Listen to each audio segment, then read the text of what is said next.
Zebulun, Elon, I, the Tetragrammaton, the Lord God Most High, I do exercise thee and do powerfully command thee, O Spirit. Elon, I, the Tetragrammaton, the Lord God Most High, I do exercise thee and do powerfully command. In the dark shadows, in the white cold, fearlessly we search for knowledge new and old. We drink the strong spirits and read the ancient tomes. The order of the Abracast. We are the brave and the bold.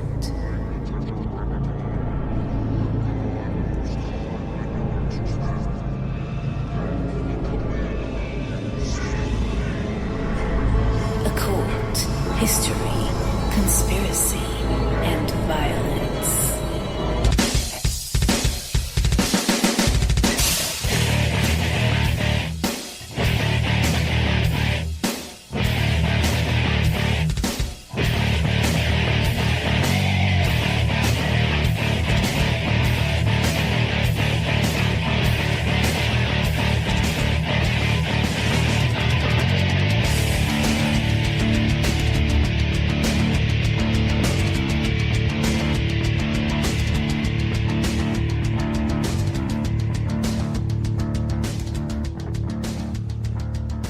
Hey everybody, welcome to the Abercast. I'm John Towers. We're recording far below in some sort of sub-basement level of the Stigmata studio building here in Pittsburgh, Pennsylvania, the steel buckle, the rust belt.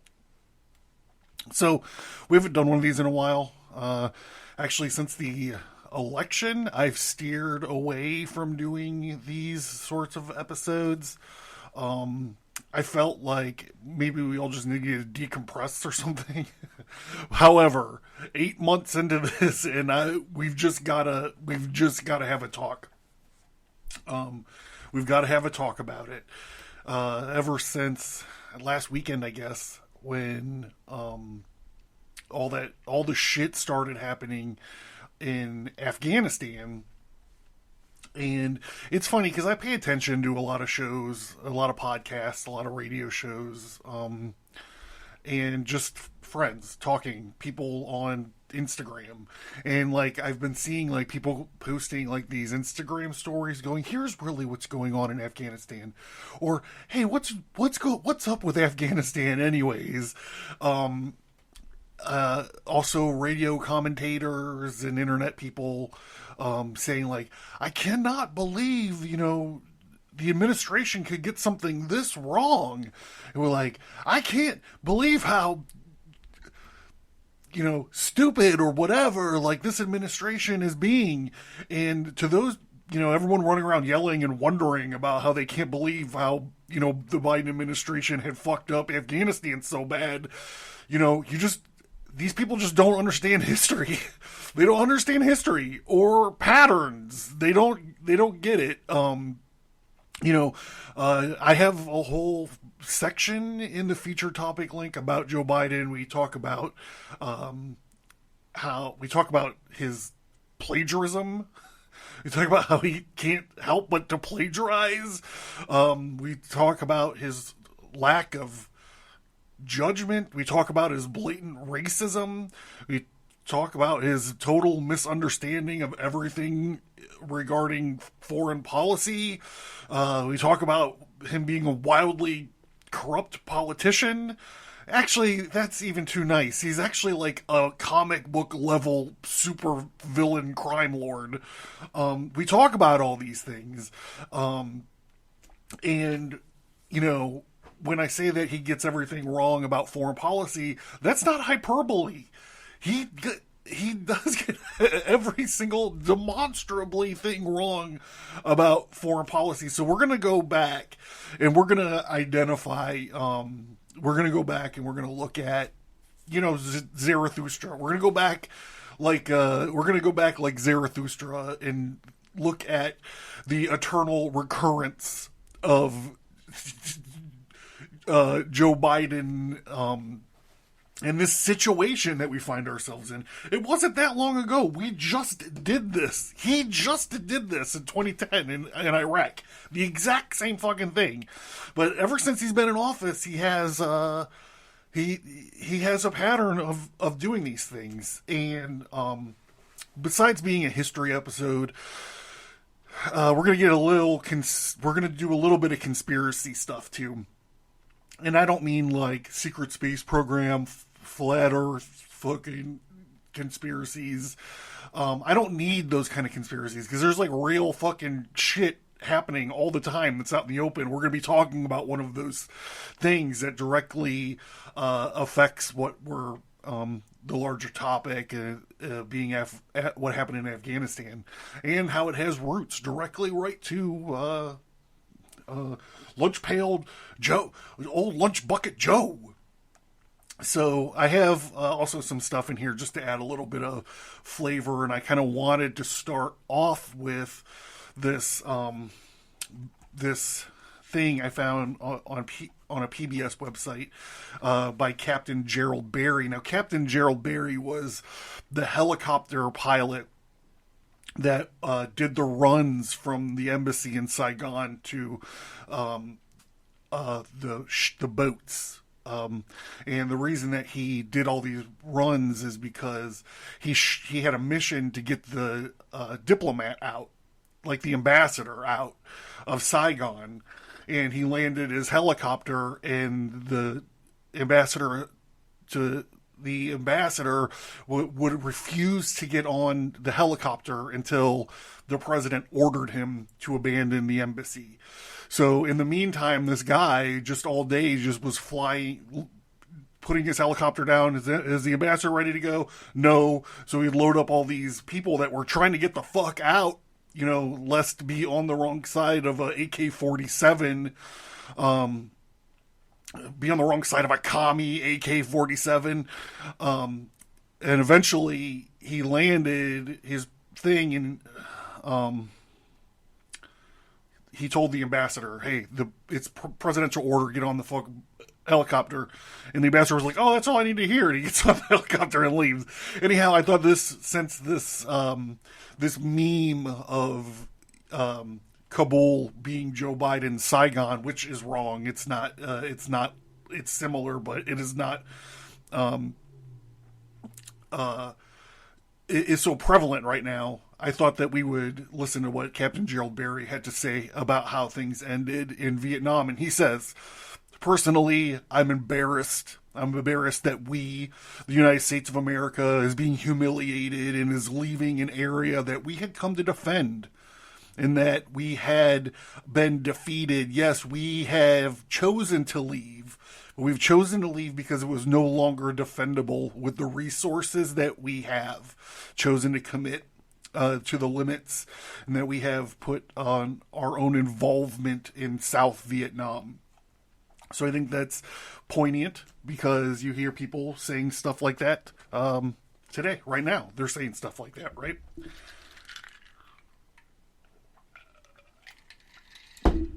About our current situation. There's a lot of talk about the emotional and mental well-being of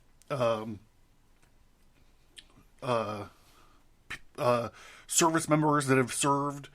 We've been there for 20 years. There's a lot of talk about what's going to happen to the young people, the young Afghanis who have never dealt with anything other than the law and order peacetime that they had in Afghanistan. Now that it's going to fucking go now that it's going to go back to the 8th fucking century, how are all these young people going to deal with this?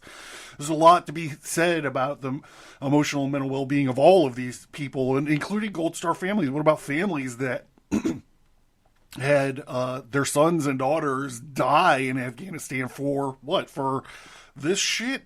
And we're going to, so let's start looking at the pattern.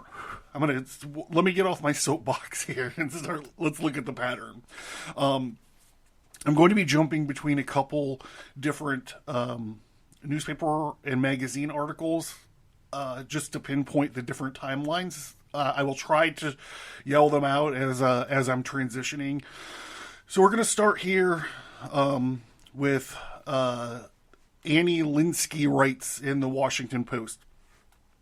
2 weeks before Saigon fell in April of 1975, a 32-year-old Joe Biden was among the senators summoned to the White House for a top-secret briefing on the crisis in Vietnam. And though just a freshman, Biden gave the president a clear message. The situation in Vietnam was hopeless. And let's just point out that up to this point, Joe Biden has never had a real job doing anything. He was a lifeguard. He got in a fist fight with a bad dude named Popcorn. That was his life experience.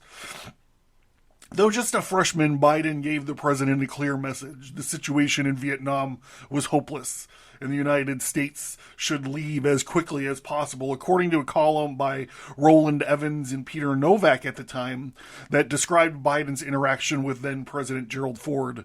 Other senators who supported Biden at the time were taken back by their young colleagues' didactic performance, the columnist wrote. So, one of the other articles we're going to be talking about is this one called Biden's Long Trail of Betrayals by Peter Wehner. Now, this is not on FoxNews.com. This is in the fucking Atlantic, which is no bastion of conservative, propaganda, right? So, The Atlantic, Biden's Long Trail of Betrayals by Peter Wehner. In 1975, Biden opposed giving aid to South Vietnamese government during its war against the North, ensuring a victory of brutal regime and causing a mass exodus of refugees. So here we go. Here's the first link in our pattern, the first piece of our puzzle, shall we say. Now, we have done Vietnam episodes as well. Take a look at, in the feature topic link, I believe there's a Pentagon Papers episode, how we stopped winning the Vietnam War, something like this. Anyhow, back to Ann Linskey, Washington Post. Nearly half a century later, Biden's attitude towards half a century later, think about this, motherfucker, an attitude in the U.S. withdrawal from Afghanistan has been strikingly similar, even as events echo the frantic evacuation of Americans and those who helped them in South Vietnam. So the next kind of chain, the next link in the chain, and this isn't about humiliating... Well, I should say, this isn't about our humiliating defeat anywhere, but this is about the Soviets' humiliating defeat in Afghanistan, but more also to tack on to this, what we did as a part of a result with this that is sort of still playing into the it's still playing into the game, right? So the defeat of the Soviet Union in Afghanistan, we've talked about this. If you want a more updated, unpacked version of this, check out our 9/11 in context episodes. The period of detente between the USSR and the USA came to an end in 1980.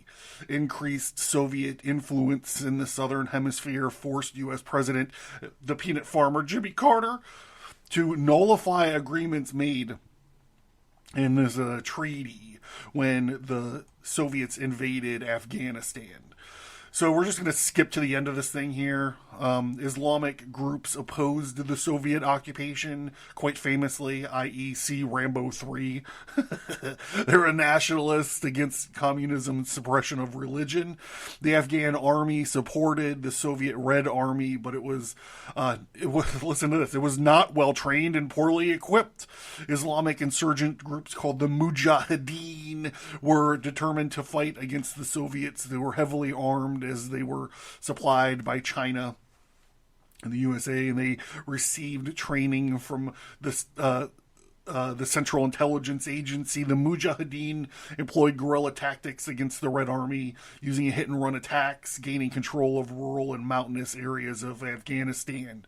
The end of the war The Soviets were under pressure to withdraw from Afghanistan. The United Nations requested they leave, and the USA placed economic sanctions on the USSR. Many Middle Eastern countries were critical of the invasion, and they were unrest in the There were unrest in the republics within the USSR. With large Muslim populations. Gorbachev came to power in 1985, and he withdrew the troops from Afghanistan. The Soviets signed a peace treaty in 1988. They had withdrawn from the country by 1989. So we're going to, look at this eternal recurrence, right? God damn it. It's the same thing over and over again. Yeah, history rhymes. Who said that? Did George Lucas say that? I don't know. Probably not. So we're going to shift gears a little bit and talk about kind of what we did in and around the Soviet invasion of Afghanistan. So 1979 to 1989, the response to the Soviet invasion of Afghanistan. This is by Jermey Scahill. After the Soviet Union began its 79 invasion and the occupation of Afghanistan, Joe Biden supported some of President Jimmy Carter, the peanut farmers' response, including an embargo on grain shipments to the Soviet Union. This should be an indefinite program. We should go back to the Cold War as long as the Soviets remain in Afghanistan, Biden said in January of 1980. There is a widespread consensus that the embargo hurt U.S. farmers more than the USSR because Joe Biden is plagued by unintended consequences, and it became a weakness for Carter in the 1980 election, which there were many weaknesses of Jimmy Carter. When his opponent, Ronald Reagan, pledged to reverse the policy after winning, Reagan ended the embargo in 1981. And he was determined to move from Carter's use of food as a weapon to more robust support for the Afghan Mujahideen. I am not going to be an apologist to Ronald Reagan. Look, geopolitics doesn't happen in a vacuum, right? The only thing constant is change. Biden voted in favor of a request by the Reagan administration to increase aid. Remember all this Pakistan stuff. This is going to become important at the end of the episode. Increase aid in Pakistan by waiving prohibitions on financing nations that had active nuclear weapons programs. Aid to Pakistan has been cut off in 1979 due to the country's imports of equipment for uranium enrichment. The Biden-backed waiver would have sweeping ramifications since it facilitated the CIA's assistance to Pakistan intelligence service, which was coordinating the battle against the Soviet occupation using forces Reagan proudly called the Afghan freedom fighters, better known as the Mujahideen. The bill Biden supported authorized Reagan to provide more than $3 billion in military and other assistance to Pakistan, or as Obama would say, Pakistan. From 81 to 87. If he determines that to do so in the national interest of the United States, the funding the bill stated was necessary in order to assist Pakistan in dealing with the threat to its security posed by the Soviet presence in Afghanistan. In 1982, Reagan proclaimed March 21 to be Afghanistan Day to watch the courageous Afghan freedom fighters battle modern arsenals with simple handheld weapons is an inspiration to all those who love freedom, Reagan declared in 1983. Their courage teaches us a great lesson that there are things in the world worth defending.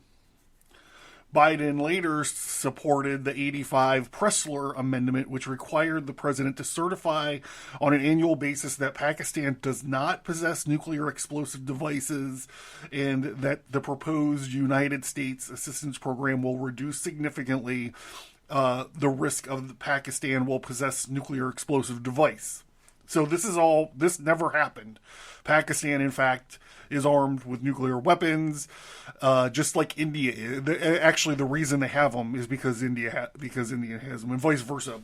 The New Yorker's Seymour Hersh later reported that the certification process became farcical in the last years of the Reagan administration, whose yearly certification, despite explicit American intelligence about Pakistan's nuclear weapon program, we've seen little more than payoff to the Pakistani leadership. Okay, so this is about it's all interesting stuff and relevant in a big picture kind of way, but I'm skipping through. The important part is the bit about the funding, and we're going to see why that becomes very much more important here later.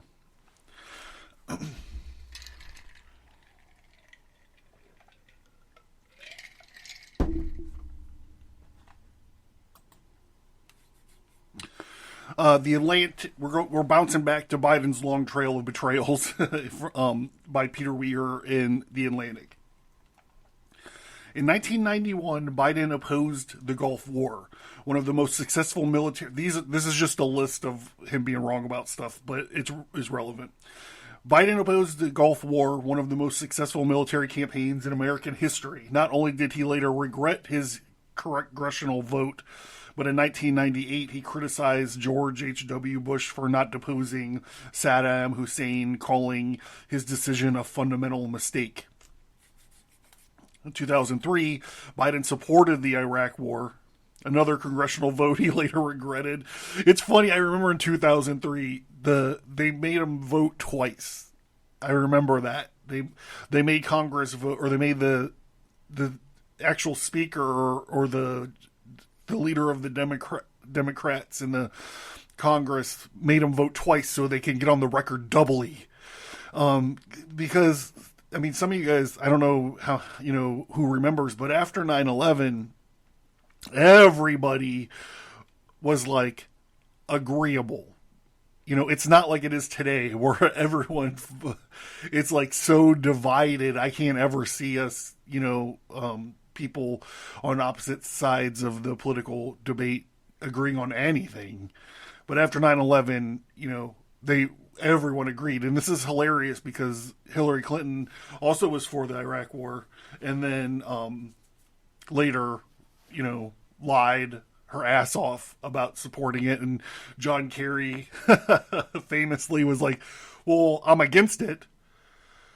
I mean, I was for it, but that was before I was against it. In 2007, he opposed W's new counterinsurgency strategy to surge troops in Iraq, calling it a tragic mistake. In fact, the surge led to stunning progress, including democratic drops in civilian deaths and sectarian violence.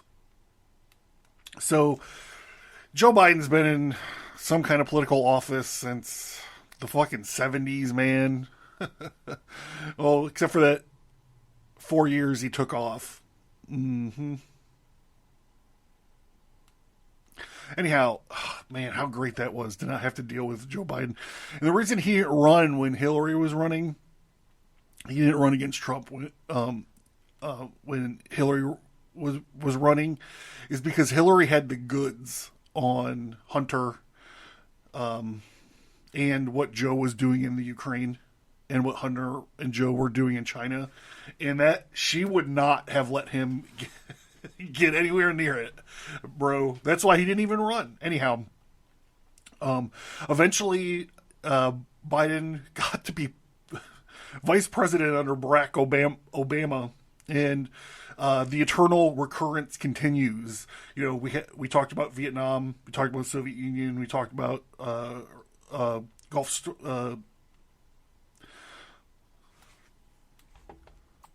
Desert Storm, and then something really weird happened. Something really bizarre happened when Joe Biden was vice president of the United States of America. Obama put him in charge of Iraq. He said, Joe, you're the best man for the job. You should take care of Iraq. And it became a living nightmare. This guy, Mike Gigli, writes again in the Atlantic. It's a different article, but it's the same. It's the same paper. And this one's called "Joe Biden's Haunted Legacy in Iraq." The story begins in early 2009. The article says.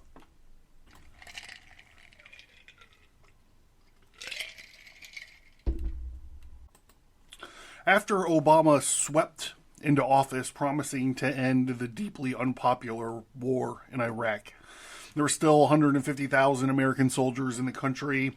The newly inaugurated president turned to his vice president and told him, "Joe, why don't you bring the troops home?" We were sitting in the Oval Office one day talking about the troop presence, and Obama looked at Biden and said, "Joe, I think you should do this. We need sustained force from the White House. You know, Iraq better than anyone." Anthony Blinken, who is quite famous now, he might as well be running the show, I guess, because he's answering more questions than anyone else is right now. He was at the time was Biden's national security advisor. Told me it was as simple as that, and Biden threw himself into the mission. It goes on to say, and then it all went horribly wrong. The departure of U.S. troops created, predictably, a vacuum. The Iraqi government and security forces rotted under authoritarian and sectarian prime minister. Al-Qaeda, still alive, morphed into ISIL, or ISIS, and seized 40% of Iraq in the summer of 2014. The extremist caliphate, ISIS, declared across Iraq and Syria from the Iraq city of Mosul.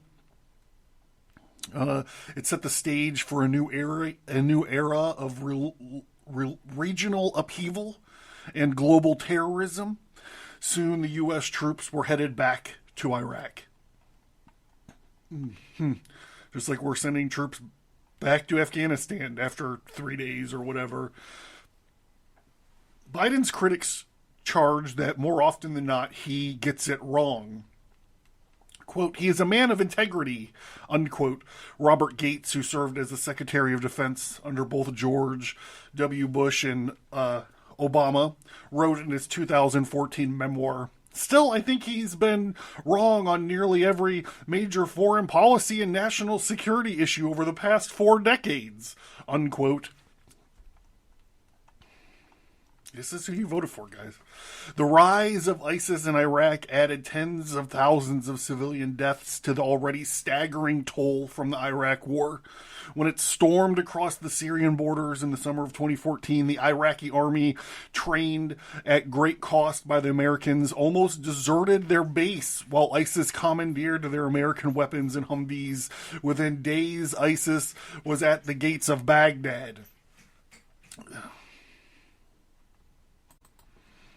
I mean, I wish I had the clip queued up when they asked Biden like a month ago. So, we're, the Taliban is it's going to take over Afghanistan. And Joe Biden was like, absolutely not. They have like 300,000 soldiers and like billions of dollars worth of equipment and stuff. Like, there's no way that the Taliban's going to take over Afghanistan. Like, he's had zero experience in anything like this. So let me reread the last paragraph. The rise of ISIS in Iraq added tens of thousands of civilian deaths to the already staggering total from the Iraq War. When it stormed across the Syrian border in the summer of 2014, the Iraqi army, trained at great cost by the Americans, mostly deserted their base, while ISIS commandeered their American weapons and Humvees. Within days, ISIS was at the gates of Baghdad. I mean, the eternal recurrence theme is just, it's too on point.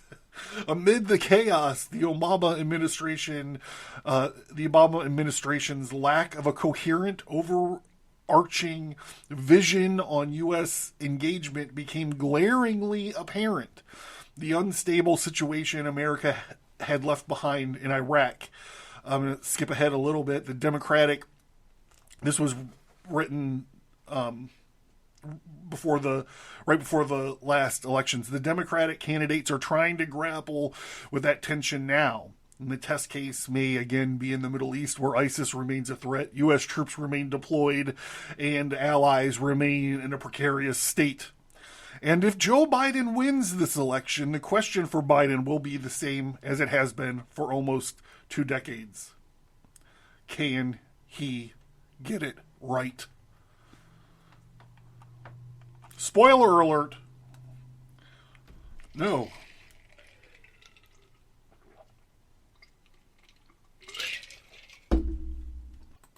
So besides the patterns that we're looking at, the eternal recurrences and the patterns, I also wanted to just get some flavor.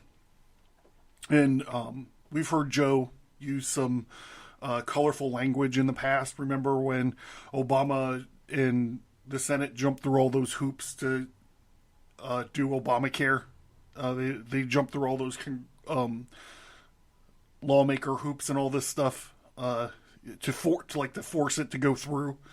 And Joe Biden leaned in a little bit too close to a microphone and told Obama, he goes, "This is fucking huge, man. It's fucking huge." So here we go. Writing in the Business Insider, John Haltiwager says, he's talking about this guy Holbrooke, who was the Obama administration special representative to Afghanistan and Pakistan in 2010, asked Biden whether the U.S. had a moral obligation to remain in Afghanistan to protect people. This story that they're talking about involved this little girl. I'm not going to get into the whole story, but they're like, don't we have a moral obligation for this person? Just like, the hundreds of thousands probably of Afghanistans that help the U.S. I personally know a dude who got out of Afghanistan. He's an Afghanistani. He has an engineering background. He was building or designing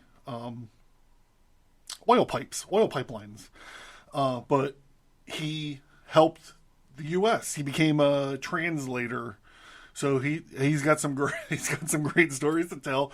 But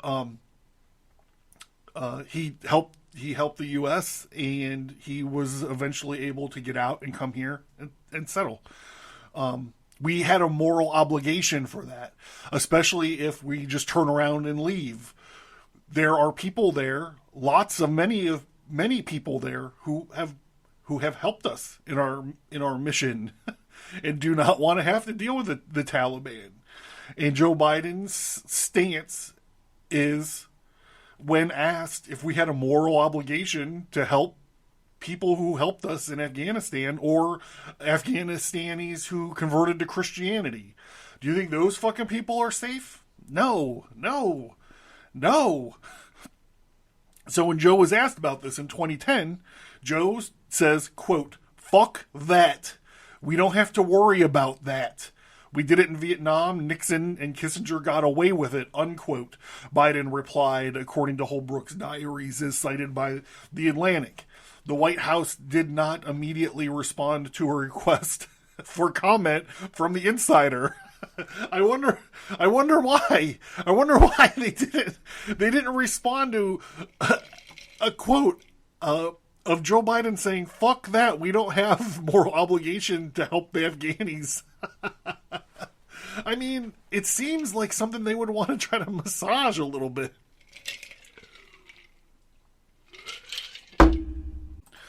So I'm actually surprised by the level of journalism that's happening regarding this. Because people are really digging through their Joe Biden shit and finding a bunch of stuff pertinent to what's happening. So back to The Atlantic, Biden's long trail of betrayals, again by Peter Wehner. I keep changing his name because it looks like it's spelled, looks like you should pronounce it Wiener, but Peter Wehner All right, 10 years ago, Biden said in an interview that, quote, the Taliban per se is not our enemy, unquote.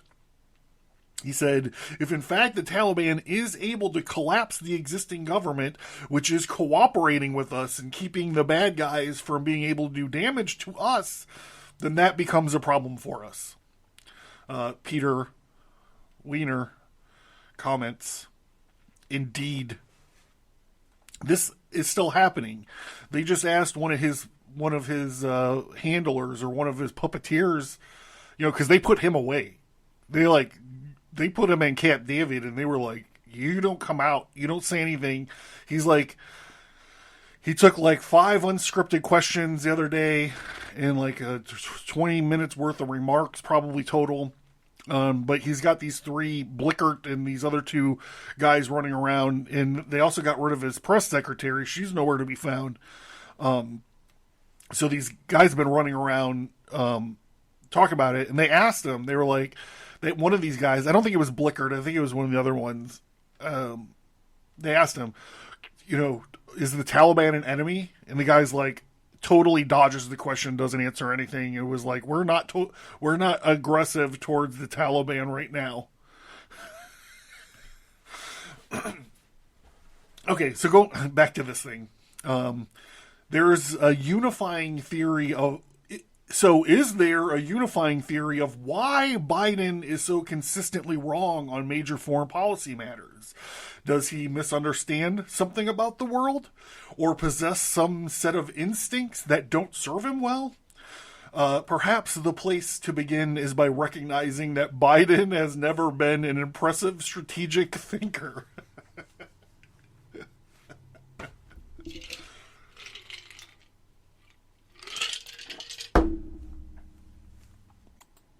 Okay, so I'm trying not to have too much fun with this. It's a serious situation. So, Pakistan. So remember, we started really funding Pakistan. We're funding Pakistan, and I kind of want to talk about what's happening with the funds we're giving to Pakistan. According to Wikipedia, in total, the United States obligated nearly $78.3 billion to Pakistan between 1948 and 2016. That's adjusted to the value of $2016. According to Usembassy.gov, since 2009, the U.S. government committed over $5 billion to civilian assistance to Pakistan and over $1 billion in emergency humanitarian response. So I notice here that Usembassy.gov doesn't mention historically we send annually between $1.3 and $2 billion in military aid to Pakistan. I noticed this Usembassy.gov doesn't mention that. But it does say during Pakistan's 2019 to 2020 fiscal year, the United States was once again the top donor country. I found this article at the Brooking Institute by Vanda Feelbab-Brown Why Pakistan Supports Terrorist Groups and Why the U.S. Finds It So Hard to Induce Change. Yeah. Pakistan is funding the Taliban. We are funding Pakistan, and Pakistan is funding the Taliban. The United States has long been frustrated with Pakistan's persistent acquiescence to safe havens for the Afghan Taliban and its vicious Haqqani branch in Pakistan, both of which benefit more from misgovernance in Afghanistan, but Pakistan's aid helps a lot. Worse yet, Pakistan has provided direct military and intelligence aid to both groups, resulting in the deaths of U.S. soldiers, Afghanistan security personnel, and civilians, plus significant destabilization of Afghanistan. Spoiler alert, is 100% destabilized. Thank you. Previous U.S. efforts since 9/11 attacks persuade Pakistan to crack down though military and economic largesse, as well as through punitive measures, have failed. So not only are they doing this, but apparently we know that the collective we know that they're doing it, and we're not doing anything about it is absurd. HRW.org has this great white paper on Pakistan's support of the Taliban. And I'm not going to get through all of it because it's gigantic, but let's just talk about it a little bit.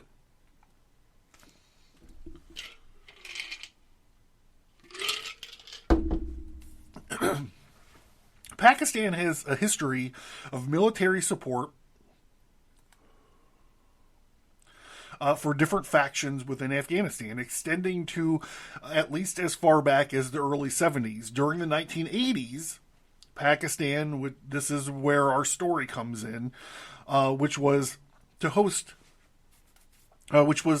host to more than 2 million Afghan refugees, was the most significant frontline state, serving as a secure base for the Mujahideen fighting against the Soviet intervention. Pakistan also served in 1980s as a U.S. stalking horse.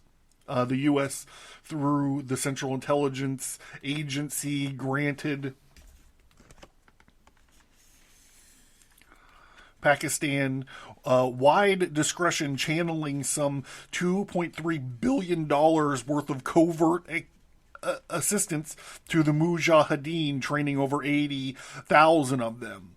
Even after the withdrawal of the troops in '89, serving former Pakistani military officers continued to provide training and advisory services in training camps within Afghanistan, and eventually to Taliban forces in combat. Throughout the war against the communist government and Soviet forces in Afghanistan, Pakistan asserted a mix of internal and external concerns. The ISI, which is the ISI, I believe, is the Pakistani intelligence gathering. They're like the Pakistani CIA, and the Pakistani army sought leverage against the hostile neighbor on its eastern border, India, by giving Pakistan strategic depth, a secure Afghan frontier, permitting the concentration of Pakistani forces to the Indian frontier, the economic advantages, though stronger political and economic links to Central Asia,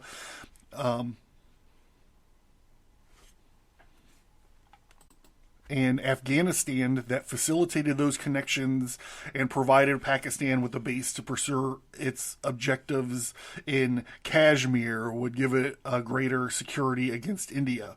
Pakistan support and the Pashtun parties in Afghanistan helped solidify the position of the Pashtuns in Pakistan, Pakistan's military and civilian elites.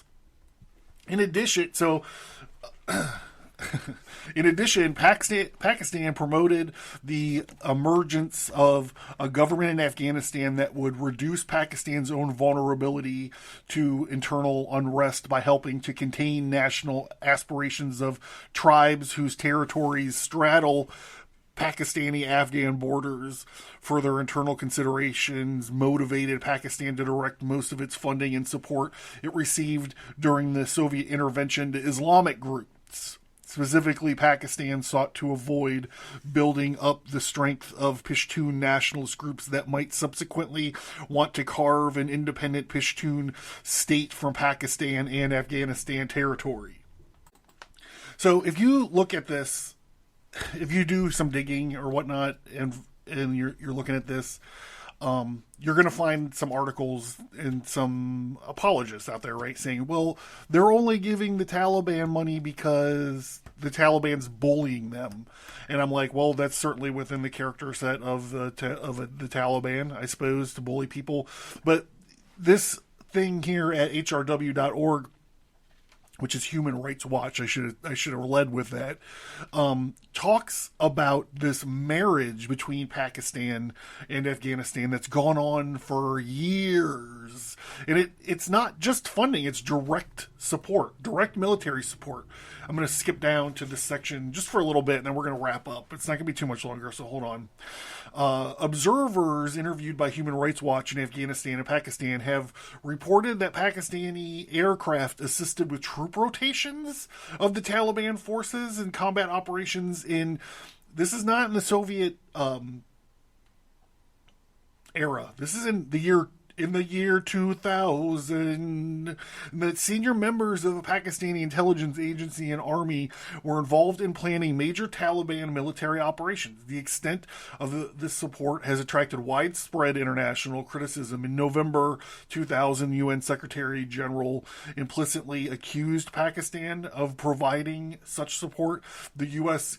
Government was sufficiently concerned about the possibility of Pakistani involvement in the capture of the town of Taliban by the Taliban in September of 2000, and that it issued demarche, I don't know what that means, to the Pakistani government in late 2000, asking for assurances that Pakistan has not been involved. This demarche listed features of the assault at Taliban that suggested the Taliban had received outside assistance in planning and carrying out the attack. These features were uncharacteristic of the Taliban's known capability, including the length of preparatory artillery fire, the fact that much of the fighting took place at night, the Taliban's willingness to sustain heavy casualties, and the disciplined halting of the offensive after the city fell. This would not be the first time the Taliban has suddenly showed up with new military prowess and innovation. So when you go back and you look at all the Taliban fighters, like the guys with their shitty Kalashnikovs, look at how they're holding their weapons, and then go back and look at archival footage of how Talibani fighters or the Caliphate or ISIS or Al-Qaeda, look at how those guys hold their shitty Kalashnikovs. Just look at them. And a military person, probably anyone that watches a good deal of like realistic war movies or something, are going to be able to pick up on it right away. The guys that are in Kabul, the dudes that marched into Kabul to take over Kabul, are practicing trigger discipline. Their fingers are not clenching the trigger. It's resting on the trigger guard. That is a sure shot sign of training, and not like desert fucking training. You know, another thing, if you're going to double check me and look, another thing I want you to do, and this is YouTube research, right? Another thing I want you to do is I want you to go back and listen to Joe Biden talk about the Afghani army. And he's like, there's like 300,000 of them, and they're all super trained, and we gave them all these things. Now, go and look at the training. Look at, I don't know how you should Google Afghan troops physical training or PT or something, and you can see like all these frustrated army guys trying to get them to do fucking jumping jacks. And they're all like, they don't understand jumping jacks. They can't do push-ups. It's hilarious. Their fucking helmets are on backwards. It's hilarious. Most of them, the majority of them are on hash. They're on hash, and they're illiterate. And, you know, this is why when the Taliban walked through, these guys just dropped their guns and left. I had this episode was hard to prep. I actually tried to come at it in a couple different ways before I settled on this one. And one of the things that I did is I cut out eventually was this firsthand account of this 13-year-old girl from Saigon. And she's talking about the horrific day that that Saigon fell, and like the soldiers just walking down the street, and one of them dropped their gun in front of her house, and another one walked by and just saw the gun laying on the ground and and dropped his gun. And she said by the end of the afternoon, there was a pile of guns sitting in front of her house. It's a heartbreaking fucking story. She talks about how someone in the crowd just happened to have a communist flag.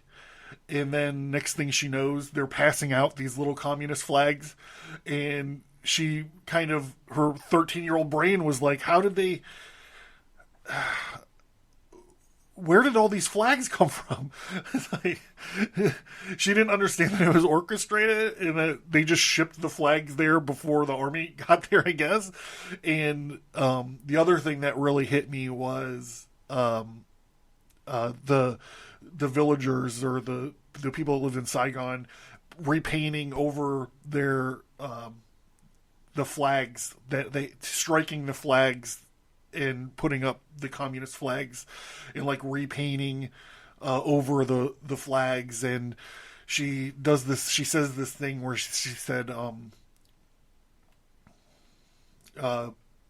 people who live with communism is a language of whispers. And I'm like, I should have just left it in here. I should have just did it. But it's interesting because it's not communism. It's tyranny is a language of whispers. So think about what's happening to girls that are 13 in Kabul right now. Guess what? They're being taken. They're being taken for sex slaves or wives, if that's what you want. Wives, if that's what you want to call it. And don't give me no shit about it. Like, I don't see any news stories about that. Listen to what the fuck I'm saying. There is news stories about it. When the Taliban got into Kabul and they did a press conference, and they said, are there going to be women's rights? Are you guys going to recognize women's rights? And the guy goes, yes, of course we're going to recognize women's rights. We're going to recognize women's rights as it fits into the Sharia law, which means they don't have any rights. It's a catch-22. You'll see. You'll fucking see. You'll see. Should I do any more of this? I'm just going to wrap this thing up. Hey, I'm John. This is the Abercast. This is a serious fucking topic. And if you don't agree with what I said about Islam, just hit up the feature topic links. Understand Joe Biden, hit up the feature topic links. And yeah, that's it. Thank you guys for listening, and I'll see you.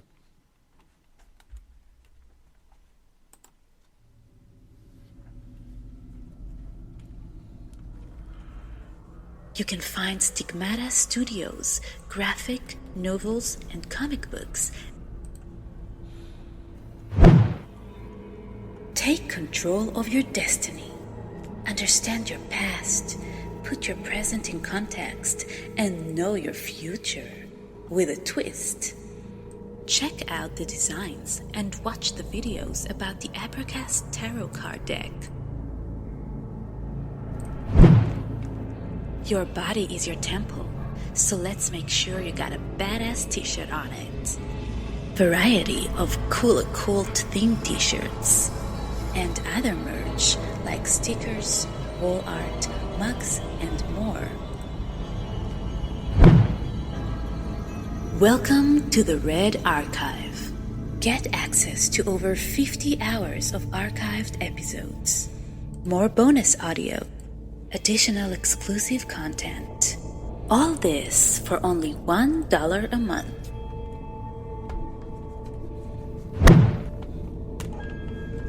Are you interested in the occult, history, conspiracy, and violence? Learn more at Abercast.com.